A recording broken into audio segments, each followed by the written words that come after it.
Good evening, everybody, and welcome to episode 10 of the 72 review. I don't know if you can quite tell, but I am still a little bit bunged up from this weekend. Week. So I will hopefully have these guys, the co-presenters, talking much more than what I do today. I will introduce you as I normally do if you don't know them already. I've got Punk Chef 41 to the left of me, Ian Bradley below. So starting with Punk Chef, introduce yourself, let the people know who you are and what you do. I am Punk Chef 41. I am the host, one of the hosts of Talking Wednesday podcast. I am also a Sheffield Wednesday fan channel. Been doing that for about 11 years now, so it's been going good. I'm also in control of the soundboard. So if an ex-player calls, I will be able to do that. But yeah, you can find me on anywhere, Punk Chef 41, and just have some fun and talk football.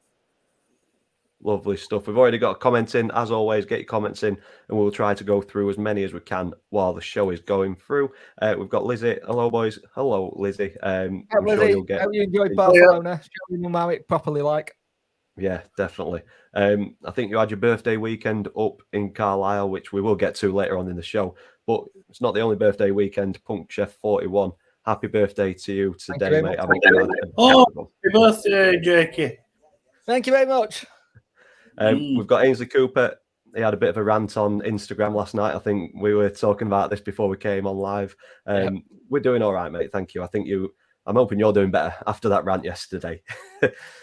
George Colliver, I give up with our bloody club. Yeah, me too. ATID, welcome back, Jake. I think he avoided last week for a reason. And then we've got Nat in the chat as well. Happy birthday, Jake, mate. So keep the birthday congratulations coming in throughout the show and we will get them up on the screen. But before we get cracking, I will introduce you to Ian Bradley below me. Introduce yourself, let the people know who you are and what you do, mate. Hello, I'm Ian, 60-year-old Rotherham season ticket holder, and I do the occasional match day vlog for ground hoppers on Over the Bar YouTube channel. So I go all over probably the North and the Midlands covering games. And it is decent stuff. Yeah.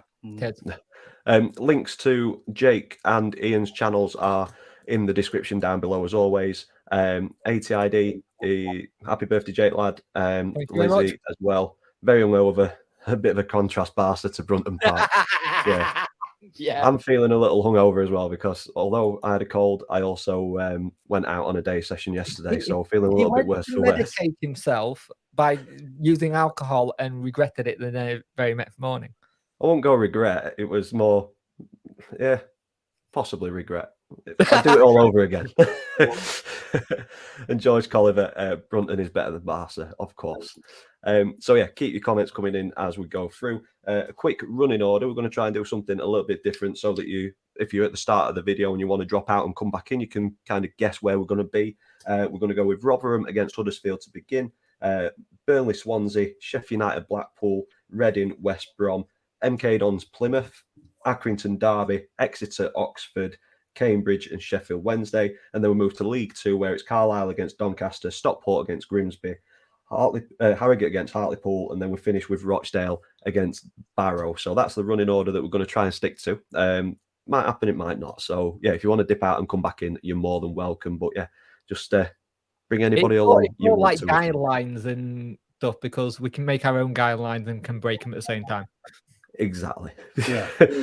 we make the rules. So as always, we will get the banner up for the Championship midweek results that happened on Tuesday. There was only 2, and then also the weekend results, and we'll get them up on the screen. So we'll start with you, Ian, with Rotherham 2, Huddersfield 1. Decent performance, decent result. Floor's all yours. Yeah, decent Yorkshire derby, to be honest, because Huddersfield really played their part in it. I'm quite pleased with the Rotherham performance, especially second half, because just lately we've sort of had decent first halves of games and then died a little bit in the second half, but it was the other way around yesterday. I mean, I'm not a fan of the 12:30 kickoffs, but that's all to do with Sky TV. First half was very even. We took the lead with quite a really good finish from Connor Washington. Curled it round the keeper after a Dan Barlasser assist. And then Huddersfield, complete training ground routine. A corner, just found Danny Ward in 8 acres of space, and he just slotted it past Johansson. Completely caught Rotherham by surprise. And yeah, it was nip and tuck all the way through the first half. The second half went a little bit the same way until Rotherham took the donkey called Tom Eaves off and brought Georgie Kelly on because Eaves really didn't win a header all the game. So Kelly came on, immediately got involved, and within 3 minutes he'd put us 2-1 up, which was a great little headed assist by Richard Wood, who was very dangerous in the opposing penalty area this season. A nice little nod, and Kelly controlled it and knotted it past Lee Nichols to put us 2-1 up. Huddersfield came at us a little bit after that and probably should have had a penalty. I don't know if you guys saw the incident, but it was I've seen them not given. One of them. Me, I was in line with it because I was in the family stand and I was completely in line with it. I thought it was a penalty. I did think it was a penalty. I think he did impede him, but I don't know. It weren't a full-blown bringing the player down challenge. It was more impeding him. So it was clumsy. I can see why the referee didn't give it, but I think if I was a Huddersfield fan, I'd have been really upset that it wasn't given, if you know what I mean. Yeah. Johansson pulled a couple of good saves off. One that Jordan Rhodes nodded in, but he was a mile offside. We also had a few opportunities of his own, mainly through Kelly. And it was a win that we really needed because we hadn't won in his last 5, I think. So we didn't get back on track. And to be honest, with the table being as it is, we need to find 3 clubs in this league that's worse than us for us to stop in. I think in Sorba Thomas and Dwayne Holmes, they've got 2 really excellent players, especially Thomas in the first half. But I don't think Huddersfield are utilising them properly. I don't think they suit this new manager's tactics, which is a shame because they're both excellent players. I think we said last week, Ian, that this was a bit of a 6-pointer for both teams, and I think if we have a quick look at the table, an early look, if they'd have beat that, they'd been right behind you, wouldn't they? And that's give you a 5-point breathing space between yourself and the bottom 3. It's very weird game in hand. The teams that are down at the bottom at the minute of well. Yeah. Because Coventry, I'm not even going to give them too much thing because they still got games in hand. But Huddersfield, Middlesbrough, Hull, West Brom, we're seeing all them down and all pretty much having sacked managers going, come on, we need to change this. And so far, it's not worked yet. No. So for me, I think you're looking in a decent position, and that win yesterday has just given you that breathing space, hasn't it? That's what we need. Yeah, we need the breathing space, especially we've got some really tough fixtures coming up. We've got Stoke away in midweek, which is not going to be easy by any stretch of the imagination. We've got a home game next Saturday with Hull City, which is another 6-pointer, in my opinion. And then we've got Coventry, Cardiff, Burnley away from home. It's and then a home game with Norwich before the World Cup. I think those 3 there are the big 3, aren't they? And yeah. What's your last game before you have your break? We need to pick up Luton away. Jesus. There's some really game Luton to have just before you break. Yeah, I think looking at the fixtures, it's that Hull, Coventry and Cardiff fixtures where you wanted to get points. Of course, yeah. And if we could get 7 points from those 3 games, if we lose all the rest, which we quite might. Although, I mean, I don't think Norwich will be looking forward to coming to our gaff because they'll get a game. And I think we stand a chance in that one. It's the away games. If we can pick up the odd win on the odd point, because his home record's pretty good. But yeah, Definitely. I mean, the position we are in at the moment, I'm quite pleased with. And I think Taylor's starting to get his ideas across with slightly different. We're not different formation-wise, but we are in personnel. He started making team changes. I mean, one of them yesterday, Ogbeni being out injured, that was forced on him. But yeah, we do look like a unit at the moment. So I think I'm pretty pleased so far. Good stuff. We've got a few more comments that have come in while Ian's been talking about the Rotherham Huddersfield game. Ainsley, happy birthday, Jake lad. At least you got the result to top off your birthday weekend. We will move on to Chef Wednesday a little bit later on. ATID, mixed week this week. Yesterday was a training match, but overshadowed by the death of Sparksy, Gordon Sparks, who sadly lost his battle with cancer shortly after full time yesterday. An Argyle legend. So, yeah, rest in peace, Sparksy. Yeah.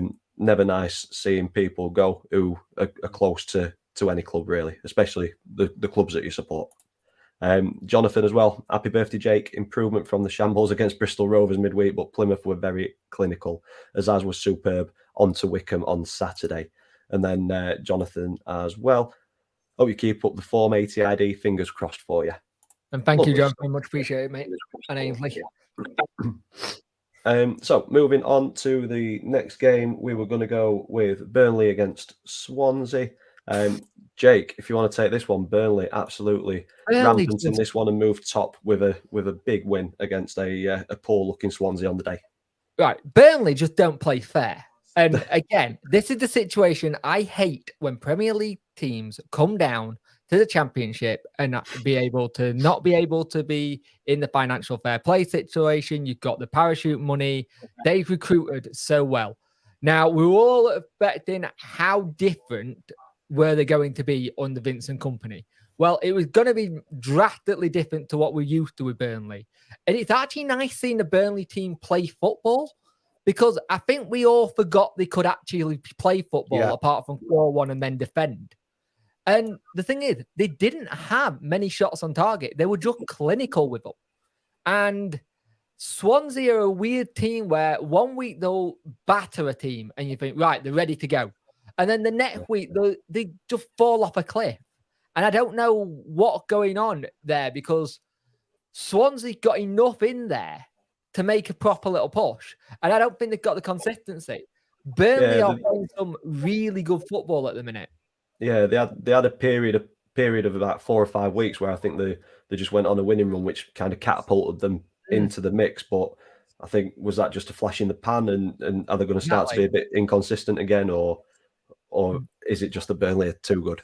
The big concern here is Piero for them. He's going to miss the Cardiff game next week, which he's a vital player for.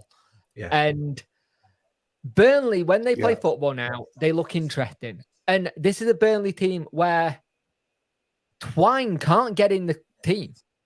He had that one game against Huddersfield and we've not seen him.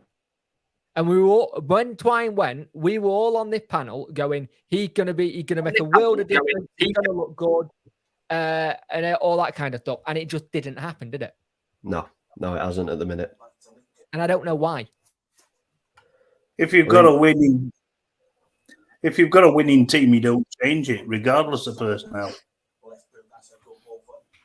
I mean, he's not even made the bench, has he? Very surprised that he might be going off. He might be going off. You don't know. You don't know. He might be injured. Yeah, that's the thing. If anybody knows, pop it in the in the chat, because I'm not sure if he has picked up a knock or not. But yeah, Burnley looking very good, moving to top spot with that comprehensive win over Swansea. Moving on to the next one, Ian, you wanted to mention the a battle at Bramall Lane, 3-3 with Blackpool, red cards galore. Try and talk us through this one, mate. I'll try. I mean, obviously I wasn't there, but wow. Footy Adventures, by the way, done a fantastic YouTube video of this. of this game. Footy Adventures is he normally covers Scottish football, but it's an excellent vlog on this. The Blades look like they're flying at the moment, going 2-0 up in no time. McAtee and Dye scored. It looked like it was going to be a routine 3 points for the Blades, but Blackpool comes roaring back out, and unfortunately, Jake's not here with his klaxon, but ex-Miller, Jerry Yates scored 2 belting goals to equalise for him, and he really is looking the real deal at Championship level at the moment. Jerry Yates is doing really, really well. The second half, I would. The second half, Blackpool go 3-2 up, and then the fun starts. Then first one red for 2 yellow cards, then another. So they're playing the last 10 minutes or so with 9 men. And still 3-2 up. The Blades doing everything but score. Brewster misses a penalty. And it just looks like one of those days for the Blades. And then just on the, what was it? 90 plus 8. 90 plus 8 minutes. Wow. No one equalised with a shot from just outside the box. And then the fun wasn't over there. The final whistle goes 3-3 draw. And then there's a fight between the Sheffield United keeper and Lavery. They threw each other. They were actually brawling on the floor. Yeah. So obviously straight red cards for both.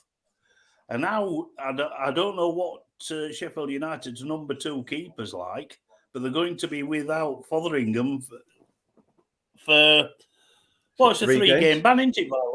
Yeah, I think 3 it is games. for a straight red. I think it's 3 games. Yeah, violent conduct as well. Yeah. The same with Blackpool, though. I mean, Blackpool, they'll be playing midweek, and the 3 players light. Yeah. Well, yeah.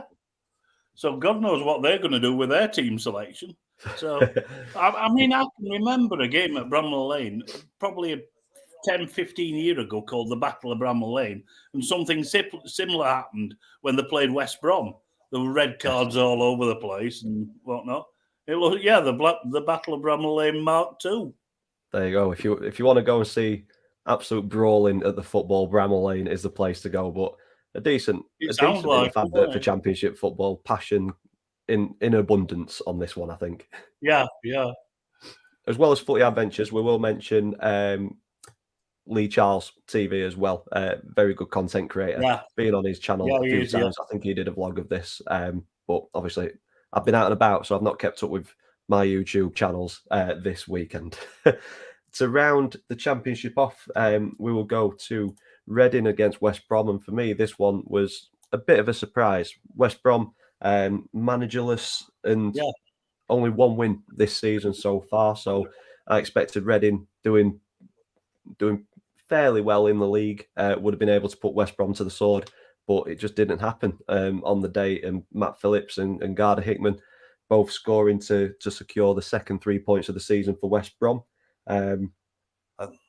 So, Richard Beale has got off to a good start, but obviously West Brom, I've heard rumour that they're going in for Plymouth's manager, Schumacher, is it? Yeah, I'd heard that as well. And if that was to happen to Argyle again, like it did with Ryan Lowe, it'd be absolute hammer blow to Argyle and the promotion chances. I hope it doesn't happen. It's a horrible thing. No, me too, because Plymouth have started very, very well. And like you say, second season running, it'd be very harsh for them to have that. Nat's got in touch on the comments. Scott Twine suffered a setback in his recovery from a hip injury. That's from an article 3 days ago. So that explains why he's not making the squad at the minute. Luke is in here. How are you? We're very good, mate. Thank you for joining the stream. Hope you're okay too. Ainsley, Darren Moore played for West Brom in the Battle of Bramall Lane. Wouldn't want to go brawling with a man his size. Definitely not an absolute. No, neither would I. So before we move from the Championship to League One, we will have a deeper look at the table. We've already kind of seen the bottom end. Coventry, we're a little bit uncertain on those because we've got so many games in hand. they've picked up plenty of points since the start of the season.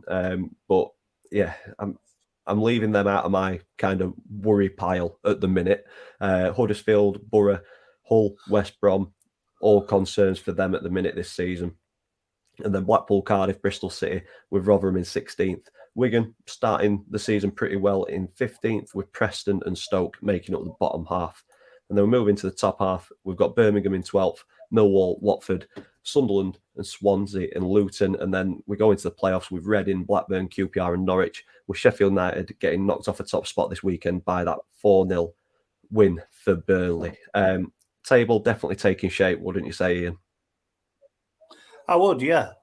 I mean, I'm just looking at the table, and both Blackburn and Reading, who are both in playoff positions, have lost 7 games and 6 games respectively. I mean, it just shows you that picking 3-point win, lose is a lot better than draw. All right, I mean, like Rotherham have only lost 3 games this season. They're in, did you say 16th? Yeah. Yeah, we've only lost 3 games all season. Yeah, 4 wins, 6 draws, 3 defeats. Yeah, but Blackburn and Reading have both lost 7 and 6. So so winning, not drawing, is the thing, isn't it? Really, so a draw, definitely. Although it gets you a point and you don't lose, it can be detrimental. Yeah, sometimes it's worth going shit or bust. Yeah, true. Simple as that. So we will now move on to League One. Jake has just sent a message saying that he will be back. So we will start with MK Dons against Plymouth, and I think that's a good segue in because of the West Brom link with Schumacher. ATID's come in with, if it happens, it happens. Rob Edwards straight in and off we go. Preston North End fans want Low out, so I'm happy about that. Shuey won't last till Xmas at a dying club like West Brom, so it's up to him. Yeah, that's the thing. It's a risk going to another club. Would I say that West Brom are bigger than Plymouth? I think Plymouth at home park are an absolute machine. But I think the potential that West Brom have got to get higher up in the divisions is probably a little bit greater than what Plymouth's is. So I think from a managerial point of view, it's going to be plying his trade at a higher level and showing what he can do. I think West Brom is a better move away from Plymouth than what Preston was. I see Preston as kind of a standard championship team, not looking above or not worrying about relegation. Whereas West Brom, I think the aspirations would be playoffs, if not automatics. And yeah, ATID's agreeing that they're a bigger club, but so poorly run, it's a joke. Yeah, I'd agree with that.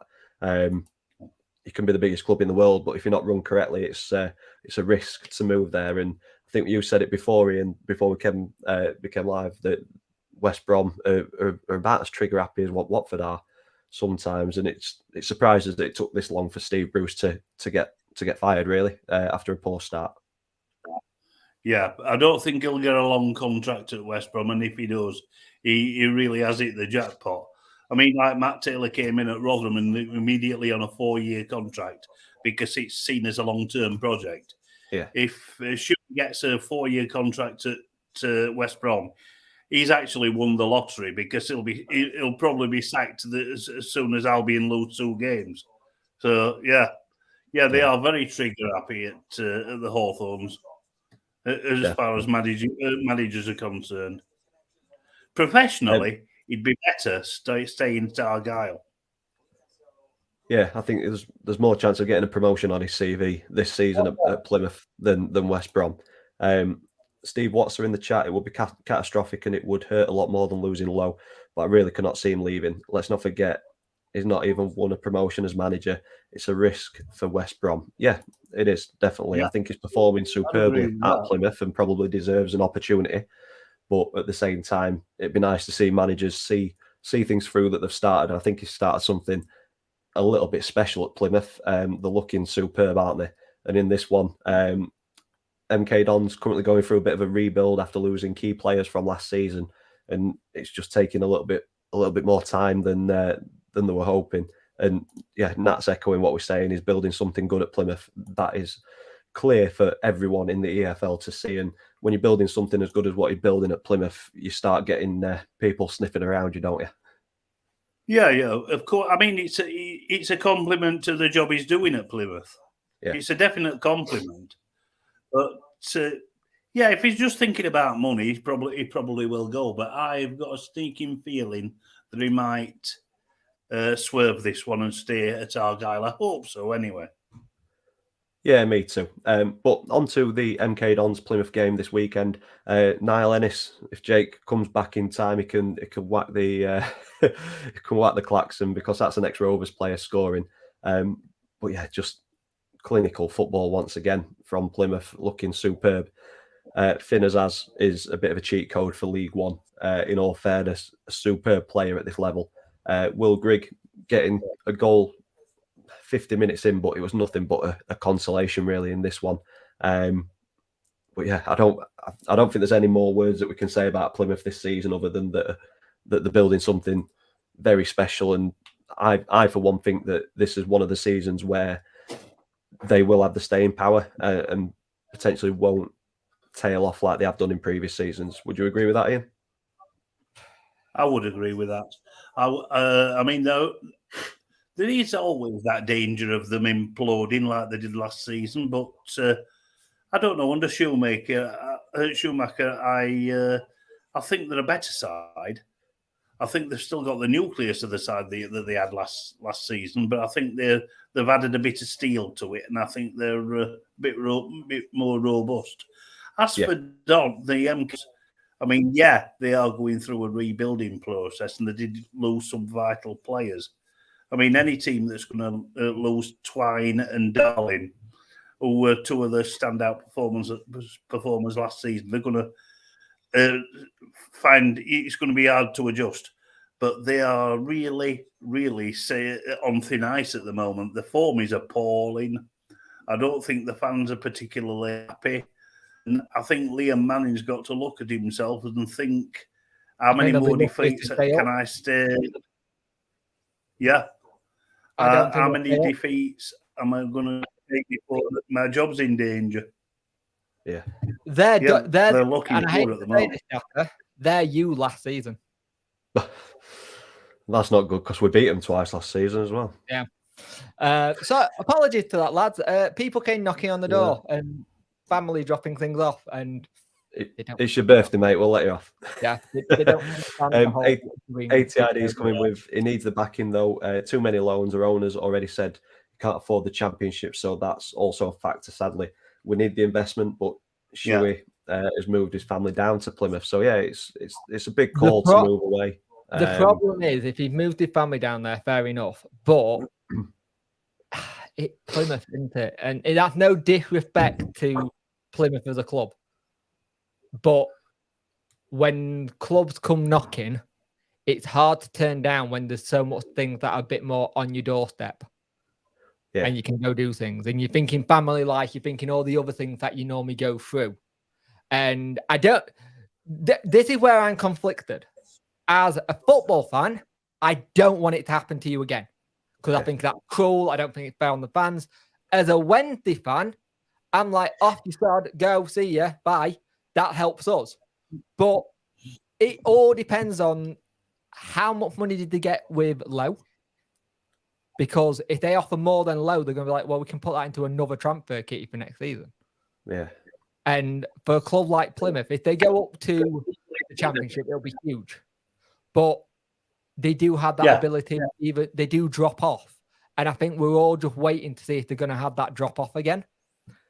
And I think if this happens, say similar time as when Lowe went last year, and it's actually credit to you as a club for building young managers up and people wanting to go get them.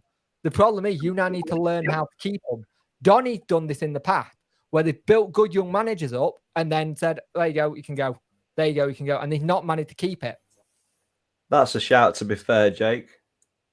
Cornwall and Dartmoor are very nice places. Oh, God, yeah. If I had the opportunity to do it, I would definitely live there. But I have a friend who lives in Cornwall, and at the minute, she sadly rents And if she wants to go anywhere, they're all getting bought up by Airbnbs. Yeah. So it's impossible for her to not Yeah. go. Oh, if I had the opportunity, yeah, definitely. You move to Cornwall, you stay down there. Decent place in the country. Hey, Neil Warnock's down there. Just saying. Yeah. ATID also And earlier he's- said Forest Green Rovers were poor, He's on but that. MK took the mick out of it. Took the mick out of that yesterday. Mm. Nat has said Liam Manning won't be there at Christmas, and Jonathan's whacked a tenner down for charity if he stays. So the ball's in your court. Oh, there we go.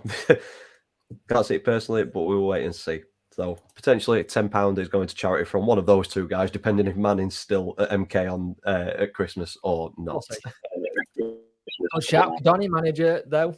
If he does go, Yeah, we will see with that one as well. So, Ian, you wanted to talk about Accrington Stanley 3-0 defeat and I will against Derby. say So I am expecting another knock at the door. So if I have to go again, pure warning. That shoe Jake's been dipping in and out all evening. As long as you fetch us some cake back, we'll let you off. That's fine, Jake. I'm hoping there's a bottle of Jack Daniel from someone. Yeah. My supply is very low. That's never good. No. So Ian, Accrington Derby, all yours, mate. Thank you. Sean McConville, really nice, really good player, an Akin legend. But if Carlsberg was to do nightmare matches, yesterday was the one. Missing a sitter when he should have scored when he hit the bar, and then missing 2 penalties within 5 minutes of each other. I mean, that's a stinker of a performance, isn't it? I mean, I do feel sorry for the lad. Did you see it on the highlights? Yeah. I mean, to be missing fair, one the penalty penalty is probably excusable. It were. But Derby, it looks like one's starting to get his ideas across there. The guy that they've got on loan from Sheffield, is it Sheffield United? Won't be yours. We don't loan anyone. Yeah, the guy that scored the 2 goals. What a couple of finishes they were. A couple of belting finishes there, and Barkhausen just had a tap in right at the end to sort of seal a horrible day for Accrington. But I did feel sorry for McConville, but he'll come back from it because he's too much of a class player not to. Yeah. But you also look at that game. If they score those 2 penalties, it would have been a really good game to see how Derby would have responded. Because the problem you've got at a minute, Derby don't seem to do well when they go behind. They seem to drop their heads a little bit. And I think if Warren can get his ideas across like he's doing, they will be dark horse contender. But I also think Warren's very realistic in thinking it might not happen this season just because of having to work with a team straight away. And he knows much. He knows how to build a team. He knows how to get out of this league. If he needs to stay in there another season and he doesn't quite do it, he'll build a better team. And this is why getting Paul Warren is the smartest move they've made for the longest of time. I would, if I was Derby, back when they were in the whole kind of problems they have and Wayne Rooney were doing it, he would have been the man I would have got for it then. And I know you wouldn't want to hear that, but he would have been able to. But we had he probably would have been able to sustain it a little bit if he got in early and probably keep him up. Yeah, possibly. But having said that, we got another promotion season out of him, so we're grateful for that. But he's got a problem because he's still got another. He's got at least one, if not 2, transfer windows where the club's still under an embargo. Yeah, I don't think he's got to be. I don't think it's too much of a free agents. I don't think it's a bigger issue because he's very good at working with no money or hardly any money. He's always been able to build a team when he knows he can't bend much. Yeah, that's right. And I wonder if that's how he got the job with going, look, you can't bend much originally, but when we do, we will back you to the hill. See, I think there's something dodgy with transfer embargoes as well, because you see so many players that mutually terminate the contract and then all of a sudden are a free agent and then sign for these clubs. And there's backhanders, there's got to be. I can't lie, it happened with Joe Byers. Yeah. So, yeah, I'm not having it. Before you shoot, Jake, if there's ways around everything, isn't there? Yeah. Money, football, VFL. Exactly. We'll cover Cambridge against Sheff Wednesday, so if you have to shoot, I can go on to Exeter, Oxford. I'm not going to lie, we weren't great. We weren't great. We did look good, but Lee Gregory getting off the mark, just music to my ears. The moment he gets off the mark, he starts picking goals up. He did it last season, and he's going to do it again this season. The thing that got me about this game was Backinson. The ball he plays to Lee Gregory from Windass was superb. Just outside of his foot, Lee Gregory knows it's going there. It's 1-0. Michael Smith should have had a chance. If he puts it either side of the keeper, it's a goal, but he hits it down and it's defeat. And I'm getting to that point where, like you told me in the summer, Ian, that once he hit chances, it'll come good, but it takes him a while to get going with his chances. And at the minute with Smith, it's chance after chance after chance. But we're still building. And the thing is, they had a game plan. It was scrappy. First half, we should have really done a lot more and got more out of it. Second half, they woke up. They had the firework up the backside. And the problem is, we're not very good at doing two halves of football. We either do one brilliant half of football and then we fade off a little bit because we know we're ahead or something. And that's where we get complacent. Now, Darren Moore was going apoplectic on the touchline, shouting, where's the pressure? Pressure. Come on, intensity. We put Barry Bannon out on the left, which is stupid. Barry Bannon is nowhere near a winger. You put him in the midfield and he runs it. We changed it up. We brought Byers on. We changed it up a little bit. Bannon gets in that midfield. It starts all going forward. You have Windass playing as like a number 10 with Gregory. And Gregory's second goal, it's such a deft touch. I didn't even think it went in. Yeah, well, lovely. It was a really good goal. And the ref, I thought the ref did this game very well. Smith was probably lucky to be on the pitch in the first half as well, because he took their keeper clean out in a very Michael Smith way. But the thing that got me about this game is when Darren Moore got interviewed at the end, it wasn't Darren Moore's usual, it's been this. What do you think of that game, Darren? It's 3 points. Anything? What do you think of that game, Darren? Yeah. It's 3 points. That says to me, Darren hated watching that game of the manager, but we got the job done. Like Matt says, professional performance. Yeah, and we all know what Darren Moore like. He does like to go on tangents. He likes to have stories. He likes to talk. If Darren Moore turning around to the own TV, like Sheffield Wednesday TV or reporter going, it's 3 points, shows you how much he hated that game, but we got it done. And these are the games that last season we either lost or drew. Last season, when we played them at home, they were winning thanks to a Ironside goal, and then last 15 minutes of the game, Deli Bashiru comes on and gets the goal. It's 1-1. That's the game.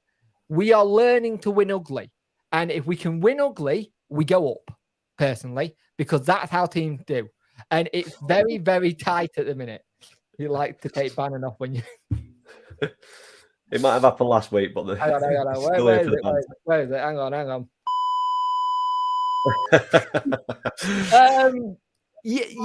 But that did cause a lot of issue, but I understand why he kind of did it. At the end of the day, I like the fact that we are learning to win ugly. It's something we didn't do very well last season. We dropped a lot of points because of it, and the table's so tight at the minute, and it's going to make a really good run into the end of the season, because I just have this really funny feeling that teams are going to drop off where we might be able to punish. Yeah. And Darren built a team here that look clinical. They look not a clinical I like, but the clinical when they get going. But I trust Darren Moore with this. My issue with it, we don't go up this season, which I'm praying to dear God we do. I don't want to be in League One anymore. I hate it.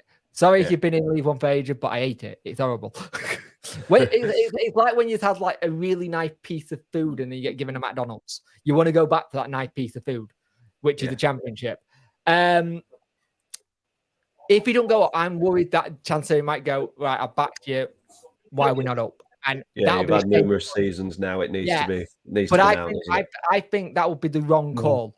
Because I think you back someone who's improved each time. Like if we got last season, first full season under Darren Moore, we got playoffs, fourth place. This season, last season, if you're looking at the games, we were just outside the playoffs. We're now third, a point off second. Yeah. It's an improvement. Like Nat says, you had a strong second half of the season last season. If you have something similar this season, there's no reason that you shouldn't be touching the top two places, or if worst case scenario, going into the playoffs in some decent form. We also have a fit Josh Windass, which we didn't have last season, and he's making all the difference. Yeah. Count yourself lucky, Jake. I know. I'm in a very privileged position. I understand that. You went to the new camp. You could have stayed there, Liz. You wouldn't have had to watch this. To finish off League One, I wanted to touch on the Exeter-Oxford game, mainly because Exeter were in a position where they were doing very, very well, just outside of playoffs, and then they've had an absolute terrible week, conceding 8 goals, scoring 4, 2 4-2 defeats, and Oxford, who have not started the season particularly well, looked like the Oxford of old. Absolutely battered them, went 4-0 up, then took the foot off the gas, and the two goals for Exeter, consolation goals more than anything, which made the result look a little bit more respectable. But yeah, Oxford absolutely dominated, 19 shots, 9 on target, 4 of those finding the back of the net. Not too much possession. In fairness, Exeter had more of the ball, but they've used it very, very well. ATID. Argyle and Grease Balls, 4 goals in the respective games. I saw we were linked with Kyle Joseph in the summer, and I'm kind of gutted we didn't get him because I think he's a really good talent. And it came out this week that we had a chance to sign Cockgrove, who's currently at Plymouth, in January, and Darren Moore decided not to sign him because we'd already brought in Jules John and he didn't want any more strikers, which turned out to be a really great idea because he lasted all the 15 minutes and then buggered off back to Arsenal with an injury.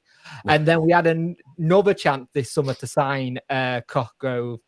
And I'm wondering if that's when we were having the whole "it will come in, is he not" kind of thing, where he would have been. And the interesting thing, I've been speaking to a Birmingham fan who's turned around and said, if Cockgrove keeps doing what he's doing now, John Eustace has said he will recall him in January. And that could be an interesting thing for the table as well. Yeah, definitely. And talking of the table, this is how it stands in League One at the minute. Bottom 4 of Morecambe, Burton, MK Dons and Forest Green Rovers. As we say, MK Dons in a bit of a rut, 4 defeats on the bounce.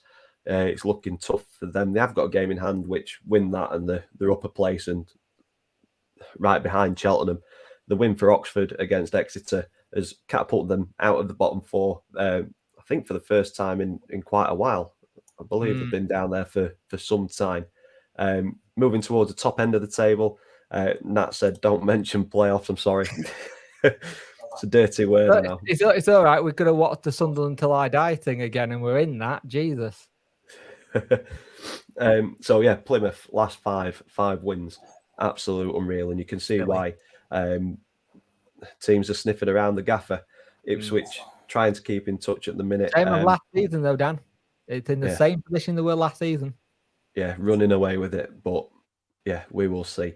Playoffs: Sheffield Wednesday, Portsmouth, Peterborough. That was the. What was that in?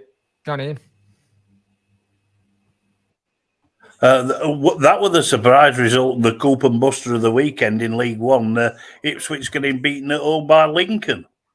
Yeah, that killed a lot of people. That was a real surprise, that. I've seen a lot of people turn around and say they lost a lot of money on that one. Portsmouth, fair few games in hand there. Well, a fantastic result. 8 o'clock. An interesting one with Barnsley Bolton, who both drew, who are on identical, pretty much identical numbers. It's going to be an absolute battle, isn't it, coming in towards the end of the season? I still think we're gonna have a situation that happened again last season. Someone's gonna be on high numbers who miss out on playoffs. Yeah, definitely. It's just turning into that league now, where you have to either be really good or have a bit of a good run to get into it. Yeah, I'd agree with that. Are we saying that Manning probably next manager to be sacked? Do we reckon? He's got to do something, hasn't he? Quickly, he's got to start getting results. Possibly. Are you on about League One or the leagues as a whole? League One as a thing, as a whole, who knows? Because the Championship seem to be running away with this whole manager sacking thing at the minute. McSheffrey is the next one to go, I think. Yeah. I don't like to say it. I mean, somebody's asked, are you expecting a club statement tomorrow? No. Not really, but I think there should be. I'm not normally one for having managers or shouting for a manager's head, but for me, we're not seeing any progression at Donny. I'll get onto that shortly, but yeah, table bottom 4 there. We've gone through the top end of the table. That's how League One looks. Dan, do you not realise it's not your therapy session yet? Oh no, the therapist will now see you. I'm going to apologise because I'm feeling like I'm getting more and more bunged up as this goes on, but we will get there. We're nearly at 50 minutes. We'll shoot through League Two and get this rounded up. We'll start with Carlisle 3, Doncaster Rovers 0. Obviously, I was out on the ale yesterday, so hopefully Lizzie's still in the chat. Give us a shout and let us know how poor this was. I've seen numerous posts on social media. Some saying that the first half wasn't too bad. Some saying that we were just absolutely dreadful. So, Dane, you've asked about the club statement. I've heard a rumour that something's gonna happen. I'm not one for calling for a manager's head, but it gets to a point where you think enough's enough. Yes, exactly that. And we're not seeing enough progress in terms of style of play or tactics. And I mean, look at that. They've had 40% possession. I'm just going off of stats on this. Because I've seen the highlights, but not seen the game. One shot. 23 shots, 8 on target. We've had 5 shots, 1 on target with 60% possession, 455 passes. So as an outsider looking in, I think we've had the ball towards the back of our team and passing it around the defence and potentially then just hoofing it up to nobody. We've got Lewis in the chat. Heads went down so easy. Lizzie, so disappointing, Dan. So yeah, I think the frustration is there, and the disappointment and the kind of the usual feeling from last season is coming back. I think this is 60 feet in our last 10. My issue for Donny is where do you go from? If McShettery goes and then you've got to bring someone else in, where do you go from here? Because you can't keep doing this season after season. The buck has got to stop at somewhere, and that buck normally stops at the people running the club. If they don't want to run the club anymore or run it how they're being told it's meant to be run, go away, put it up for sale, take it out of Club Doncaster, ban ownership, which probably won't happen due to the whole situation with cost of living and stuff, but let someone try and do it so they can run it. They obviously want it to all be around the Club Doncaster thing. I get that. I understand that. You want to have everything in-house. Makes sense. As a business thing, it makes sense. Football clubs are businesses, but they're also other people's way of release. Yeah. The last thing Donny Rovers need is having to go down to non-league and play that, because they will not get out of that with how that league is now going.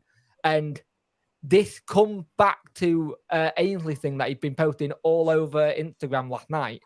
It's down to how it's run. And you got it wrong with, you keep getting it wrong with managers. And the problem is, if that keeps happening, you can't just keep saying new manager every season, because you're not a Chelsea who can have a new manager every season. You Doncaster Rovers who need some stability.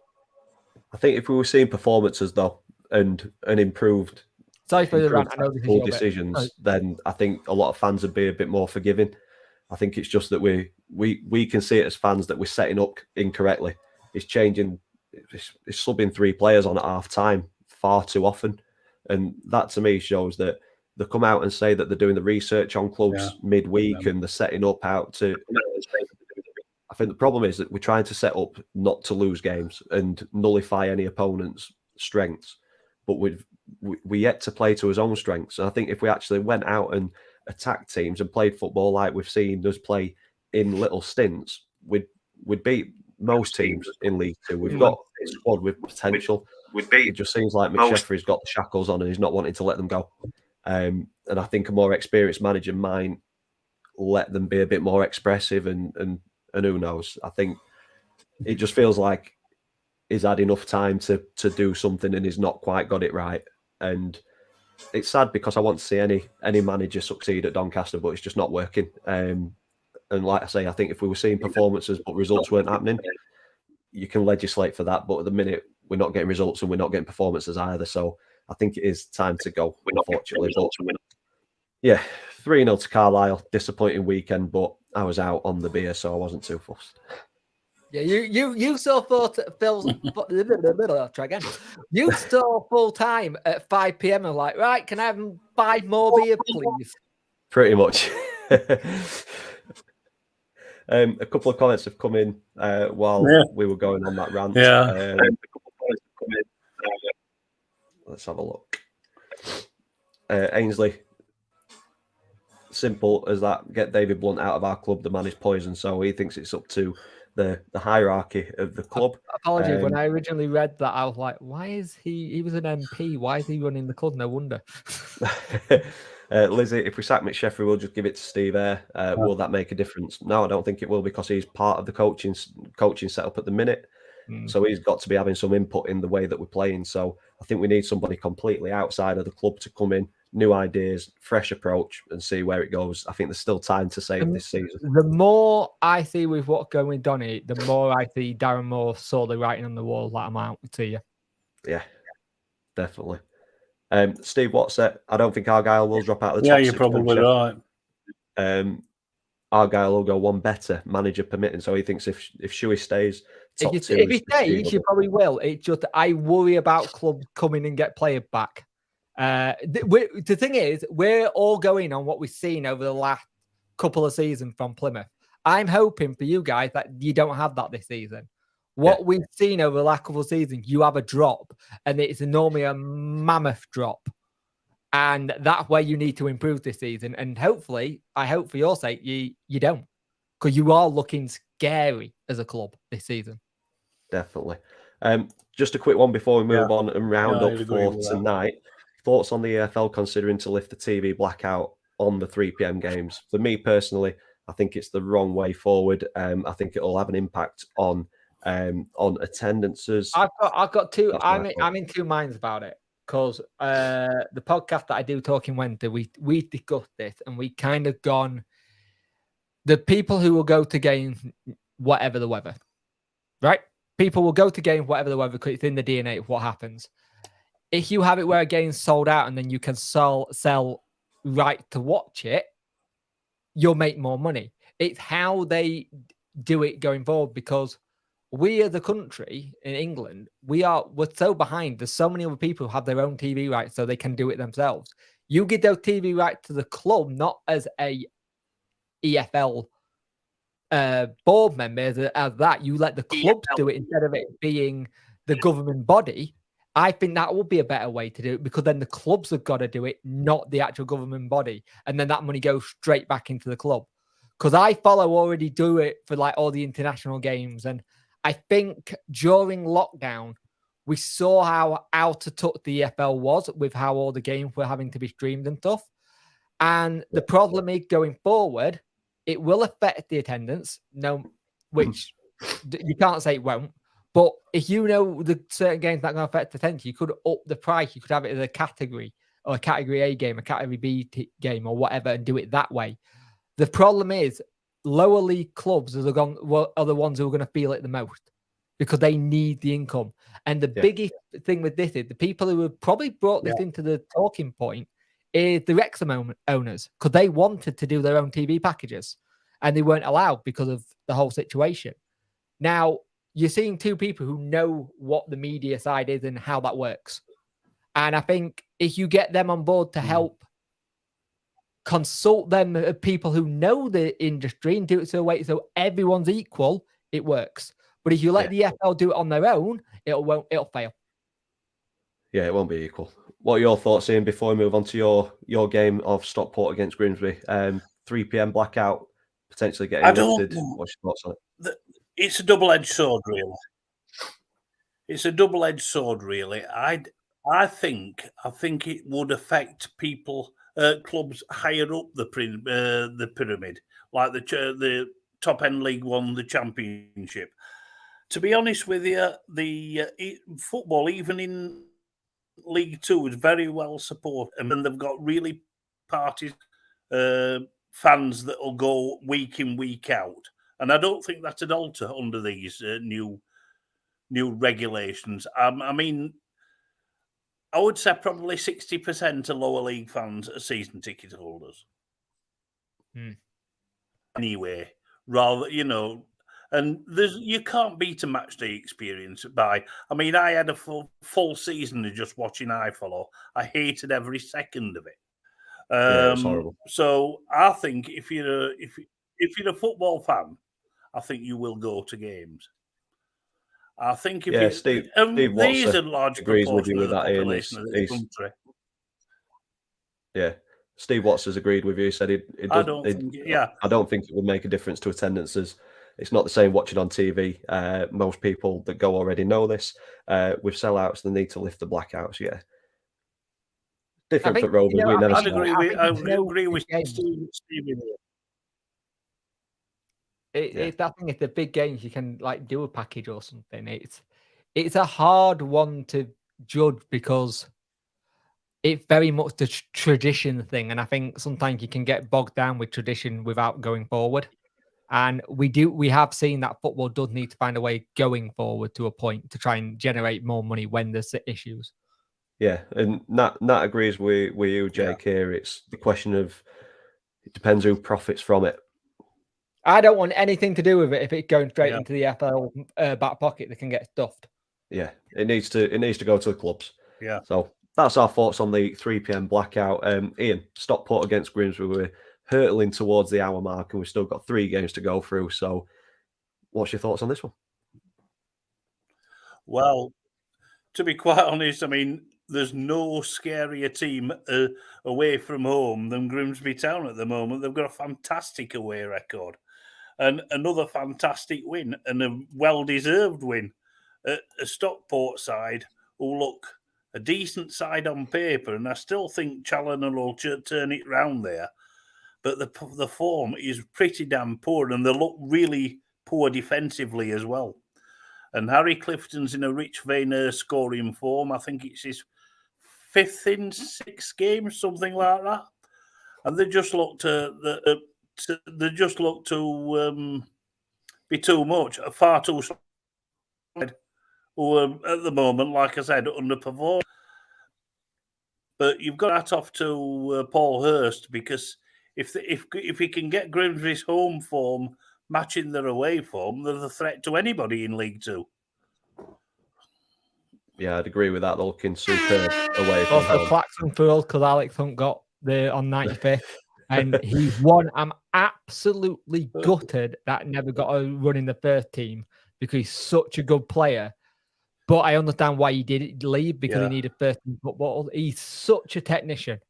He's such a good player. And he's going to be the one where we later down the line go, we should have just put him in the first team. But the issue is, how the hell would he shift the Barry Bannon, Byers, Will Vogt now? It made sense for him to go. Yeah, exactly. But I'm happy for him to go get 13 football and him enjoying it. Definitely.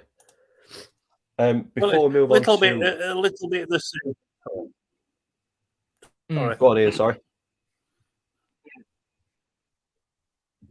A little bit similar to Jerry Yates, but he couldn't shift our strikers, Michael Smith and co, out of the teams. So team football. Firstly, he's absolutely flying at Blackpool. Yeah. Exactly. I mean, I think Jerry Yates is a very good player. Yeah. Nat's asked, is Giles Coke still at Grimsby? I think he player coach. I think he's in the coaching setup and still playing. All right. That one. Any Grimsby fans watching in the chat, let us know where he is and what he's doing. Ainsley also in the chat, Mr. Blunt says we'll bounce back decisively. Look at the team we had last time in League Two, when we finished third compared to what we have now. Yeah, you had the likes of Whiteman. Was Whiteman there? No, he wasn't. You had John Marquis, Tommy Rowe. A few names escape me, but it looked a stronger spine than what we've got now. But only time will tell. We're the best positioned team who have been relegated. We've got to take that into consideration. We've not played particularly well all season, but we're still doing better than what Crewe, Wimbledon and Gillingham are doing. So you've got to take... Could you chance your arm and turn around and say, hey, Neil, do you want to actually have another job? You do like South Yorkshire clubs? Yeah. This is the thing. I've never seen us actually go and headhunt a manager.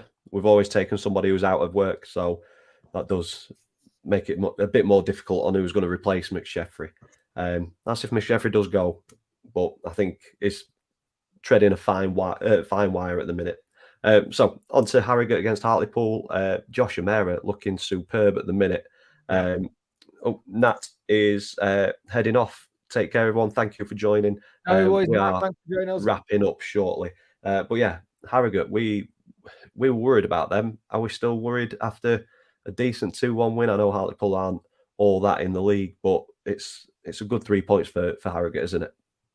Oh, very good 3 points. They're starting to find the form now, and I think it'll come good for them eventually. And I think with a couple of games that they might have coming up, it might help them just push on a little bit more now.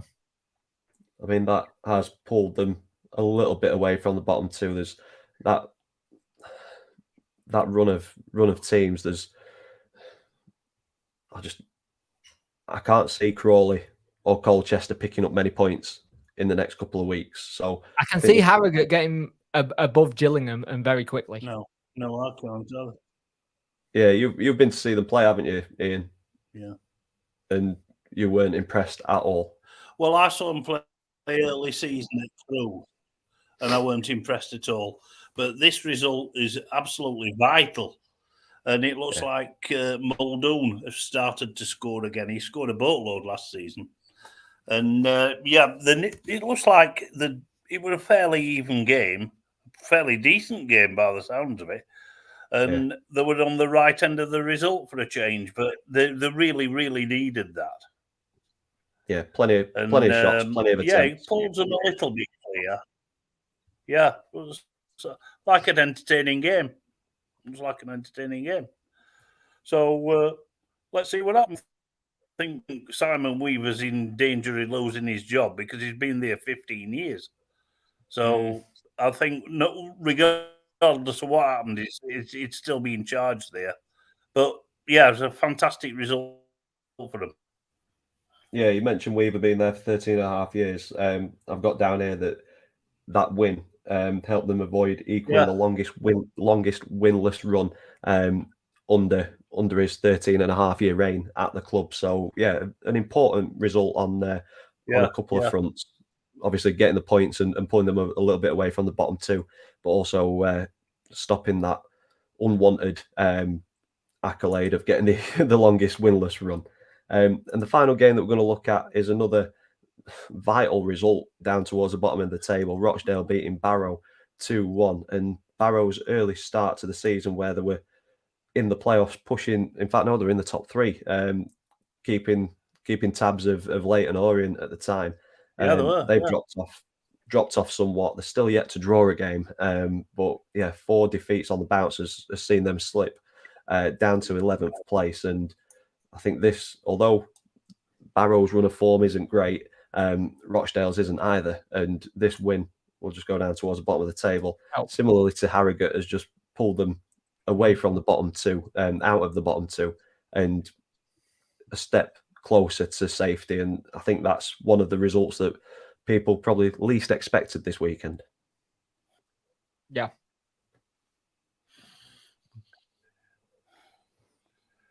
Yeah, it's looking like a 3-horse race down there at the moment with Hartlepool, Crawley and Colchester. Look, if they're not careful, especially the form they're in, they could be cut adrift, those 3. So it'll be any 2 from 3 to go down. At the same time, though, I think you can look all the way up to 16th, and they're in danger with a couple of defeats to get dragged into a relegation scrap. And I think League 2 is going to be one of those divisions this season where it's going to go to the wire. Oh, Crapico. There's only one El Crapico I know, and if there's anyone that listens to the offensive with the made-up team from Kent Ashwood City, it's Gillingham versus them. It's funny. ATID, the form of Barrow and Rochdale, there's a lot of similarities there. There is definitely.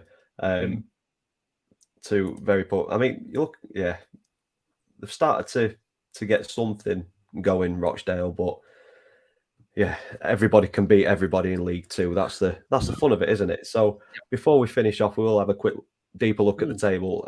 We've already kind of touched on the bottom part of the table. 3-horse race, but it could potentially go up to 16th with Stockport on 12 points. Could easily get dragged into the bottom 2 in a relegation scrap that nobody wants to be in. Move up to the top half of the table, and we are just in view in 12th. That's not good enough for, I think, the whole of the Doncaster Rovers fan base. We've been told that playoffs and promotion is the ultimate goal. I know we're only a couple of points away from it and things, but performances for me are just showing that is about as far away as what relegation is. I think we're in a very safe, secure position, and probably the correct position for how we're playing at the minute. Things need to change if we're going to even consider looking in the top 7, which is currently occupied by Salford, Carlisle, Bradford and Mansfield, with Northampton, Leyton Orient and Stevenage taking the automatics at the minute. So, as we said, plenty of twists and turns to go. Is there anybody in there that you didn't expect, Ian? Yeah, Carlisle United. I'm playing at the moment. The form is superb. I always thought of Carlisle as like a mid-table, possibly a little bit below mid-table League 2 outfit, but Paul Simpson's got them flying at the moment, and they could easily go close. Yeah, I mean, Paul the Simpson, other ones. He was one of the managers in the short list for us before McSheffrey, and it just shows what you could have had. Yeah, what you could have had, yeah. I think the formers, probably Tranmere Rovers. I mean, they're 9th in the table and handily placed, but so inconsistent. But they've just won 5 on the bounce. Yeah. So they're coming up again. So you never know. You never know if they can keep that form going. They might be able to get playoffs or even higher. Mansfield are where I expected them to be. I thought they'd be challenging. Bradford are starting to look decent again. Yeah. And I think the top 3 places might well change before Christmas, especially the form of the 4th, 5th and 6th club. We're all on really good form at the moment. Yeah, they're hitting form at the right time. Whereas Leyton Orient and Stevenage, yeah, exactly.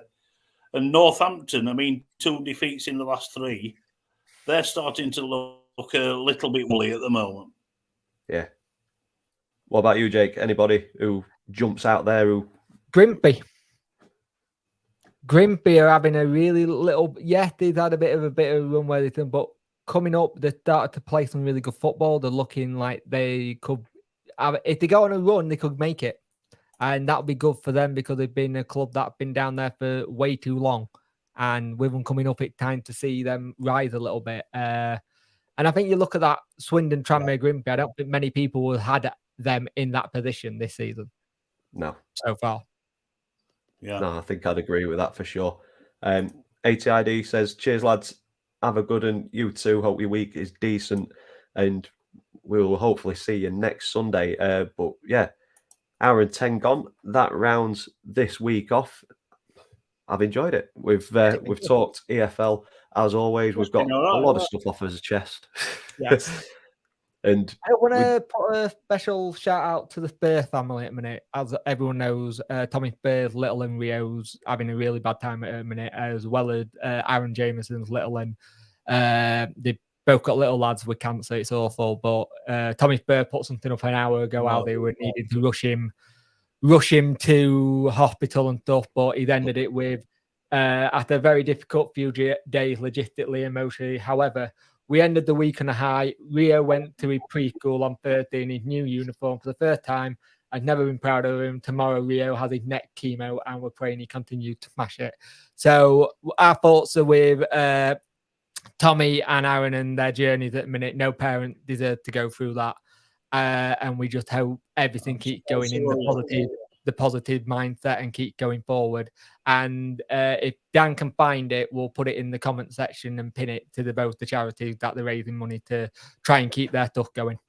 Yeah, I'll definitely get that linked in the description down below, because, like I say, no parent should have to go through that. It's absolutely horrible. But yeah, hopefully the positive thoughts and the positivity keeps them going through, and hopefully he's a little fighter. Yeah, it sounds like he's a bit like his dad. Goes into challenge full on and then takes away with him at the same time. And that'll help him massively in this battle, I'm sure. But yeah, I think that's a good point to end this one. If you've enjoyed it, please stick a big thumbs up on it for us, please. As always, if you're watching this on repeat, get your comments in and I will reply to them as soon as I can. As always, subscribe to Jake and Ian. Links are in the description down below. Subscribe to me if you haven't already. We're on the road to 3,000. And all that's left for me to say is thank you for watching, and we will see you in the next one.